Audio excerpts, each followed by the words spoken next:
Alright, ladies and gentlemen, I'm here on the show to do 2025 NBA free agency day one recap. Obviously, this free agent class really isn't all that great. I mean, there's good role players, but no big stars, really. But we still have a bunch of deals to talk about, so we'll get right into it here. So, start off here with Shams. All the tweets here from Shams Charania. The Memphis Grizzlies and All-Star Jaren Jackson Jr. are expected to bring in a 5-year, $240 million maximum renegotiation and extension, sources tell ESPN. Sources tell ESPN the head of CAA basketball, Austin Brown, and CAA agent Max Sedman negotiated the new agreement with the Grizzlies. Man, that's a lot for Jaren Jackson Jr. Man, 5 years. $240 million, I think one of the most overrated players in the NBA.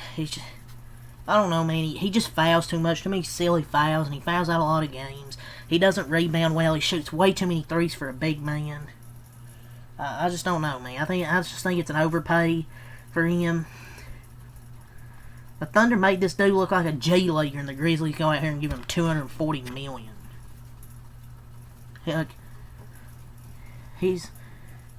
He blocks a lot of shots and averages over 20. I get it, but he isn't a great rebounder for his size, and he shoots way too many threes. $48 million is just absurd for this dude. But yeah, massive new deal. Includes player option the final year of the contract in 2029-30. Santi Aldama, restricted free agent. Sorry, Mitchie. But yeah, he's agreed to a 3-year, $52.5 million deal to return to the Memphis Grizzlies, sources tell ESPN. So, yeah, I mean, they brought back Jaren Jackson Jr. and Santi Aldama. And then the next deal here, free agent forward, Dorian Finney-Smith.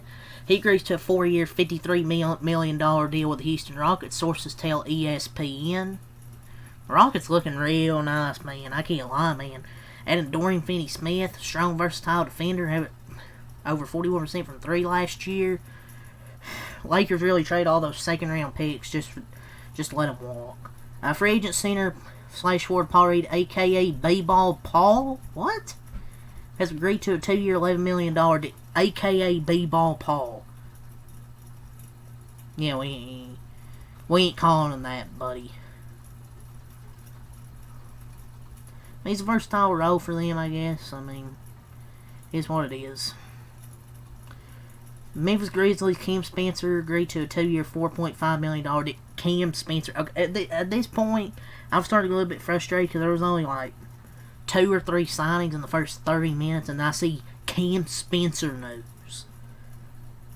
I was starting to get a little bit pissed. But then it started to pick up. Free agent Jake LaRavia. He agreed to a 2-year, $12 million deal with the Los Angeles Lakers. Sources tell ESPN he had a strong finish after joining the Kings last season. A few minutes after I look on Twitter, I see people are like, oh, they signed a Gooner. I think that's a parody account. There's no way that's him. It's like 330 followers. But yeah, it's a full guaranteed deal for him for the Lakers. Dude, they signed Jake LaRavia instead of getting a center. Free agent guard Trey Jones, he agreed to a 3-year, $24 million deal to return to the Chicago Bulls. I mean, he had some good performances last year, like against the Jazz, the Nets, the Heat, the Kings. I mean, Trey Jones is solid. That's Tyus Jones' brother, by the way. I mean, he's solid. D'Angelo Russell, he's going to the Mavericks, 2 years, $13 million. I mean, it's a solid signing for the short term, while Kyrie recovers from his ACL injury. Dude. Anthony Davis can have back D'Lo. This isn't a free agent signing, but I thought this was interesting. The Denver Nuggets are trading Michael Porter and a unprotected 2032 first-round pick to the Brooklyn Nets for Cam Johnson, sources tell ESPN. Great deal there for the Denver Nuggets, man. They're low-key one of the winners this first day of free agency. Low-key. I mean, you make this trade, and then you're able to get Bruce Brown as well to bring him back. They traded Michael Porter in a 2032 pick to get Cam Johnson, who I think's a more consistent player right now that this Nuggets team needs. And are the Nets idiots? Like, respectfully.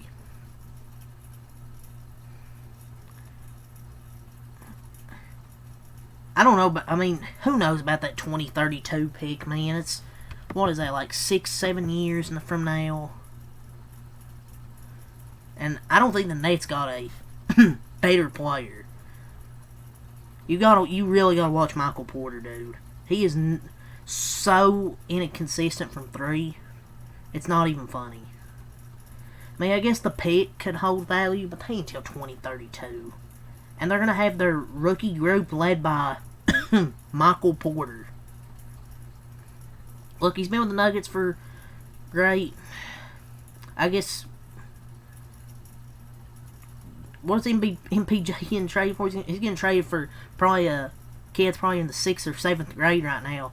Probably in about those 6-7 years will be a future NBA first round pick. They couldn't get off the MPJ without attaching something, especially when getting a solid player back in return. I don't know. It's 7 years from now. Who cares? Like, the Nuggets care about now, and I think it's an upgrade. Ty Jerome signs with the Grizzlies, 3 years, $28 million. You know, deserved a contract there. He probably could have got more. He probably could have got more, to be honest, if he actually played good in the postseason. Dude, the Cavaliers could have done this. To be honest, what's that, $9 million? Dude, the Cavs could have brought him back for that. Kevin Porter Jr. agrees to return 2 years, $11 million to Milwaukee. Milwaukee really returned all their guys. Kevin Porter was solid for them in the 30 games. He played for them 41% from three. Bruce Brown Jr. agrees to a 1-year deal with the Denver Nuggets. I'm not going to lie, Denver Nuggets are one of the winners of this day one free agent. So they bring back Bruce Brown Jr., a big piece of that 2023 championship team. They get Cam Johnson as well in that trade. Two really good pickups right there, man. Some cookage. They fired their trash GM, and they're finally making good moves. Kevon Looney, man, it was time to go for him, go somewhere else, but I'm going to miss Kevon Looney, man. Always remember your 20 rebound games in the postseason. He's going to the Pelicans, 2 years, $16 million. 3-time champion, departs after 10 years. That sucks. I mean, it was time, though. But I'll remember that Game 7 in 2023 where he had 11 points and 21 rebounds. 3 games with 20-plus rebounds, and that's serious.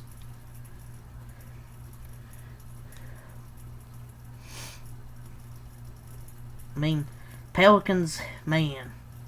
They're at Jordan Poole and Kevon Looney. They're back together. Luke Cornett to the Spurs, 4 years, $41 million. I mean, it's a good move. That was way more money than I thought he would get. But, I mean, he had that playoff game against the Knicks where he had 10 points, 9 rebounds, 7 blocks. He's a good backup center. A good bench player. Clint Capella agreed to a 3-year, $21 million deal with the Rockets. Major front court addition there. He returns. They have so many different flavors of bigs in the front court. They can play in any style, really. Can they shoot? Obviously, no. But Jabari Smith can play the 5 for added versatility. So can they shoot? No. But Jabari Smith can probably play the 5 at times. But Capella, he had a solid year last year. And they got Shingun, Steven Adams, Shingun, and now Clint Capella? And they trade for KD. Man, they looking nice. Karis LeVert to the Pistons, 2 years, $29 million. Brook Lopez to the Los Angeles Clippers, 2 years, $18 million. Lakers miss out on Brook Lopez, and Brook Lopez can be good in that bench role. Luka Garza to the Celtics, 2 years, $5.5 million. Nickeil Alexander-Walker, 4 years, $62 million to the Hawks. That's way more than I thought Nickeil Alexander would get. But it's a good pickup, man.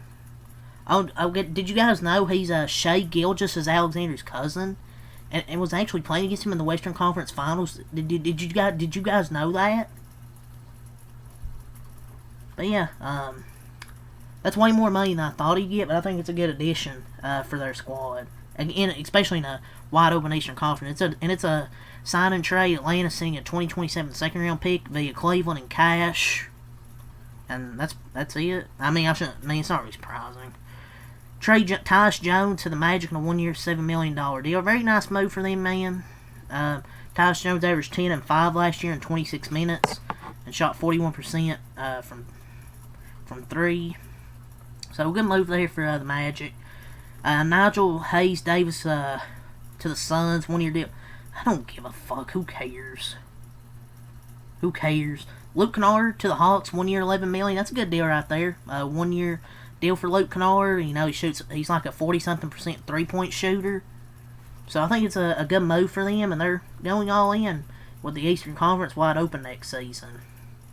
And Trae Young reached out to Kennard and Nickeil Alexander-Walker as well. Trae Young said, fuck it, I'm going to recruit myself some help. Mason Plumlee to the Hornets, 1 year, $3.6 million. Taurean Prince, 2 years, $7.1 million. The Bucks are bringing everybody back. Jordan Clarkson, he's expected to sign with the Knicks after he clears free agency waiver. So, good microwave score there off the bench for Jordan Clarkson. Trendon Watford to the Sixers, 2 years, $5.3 million. Yabusele hasn't signed yet, so that pretty much tells me he ain't coming back to Philly. And Gary Trent signs a 2 year, $7.5 million deal to return to Milwaukee. Man, 2 years, $7.5 million deal. Pretty good value right there. And he shot 41% from 3 and averaged 11 points. So yeah, it's day one recap here. For NBA free agency, we will see what happens tomorrow. See if the Warriors will actually make a signing. Maybe they will, maybe they won't. We'll see. But yeah, that's all to say here. Have a good night, ladies and gentlemen. Peace.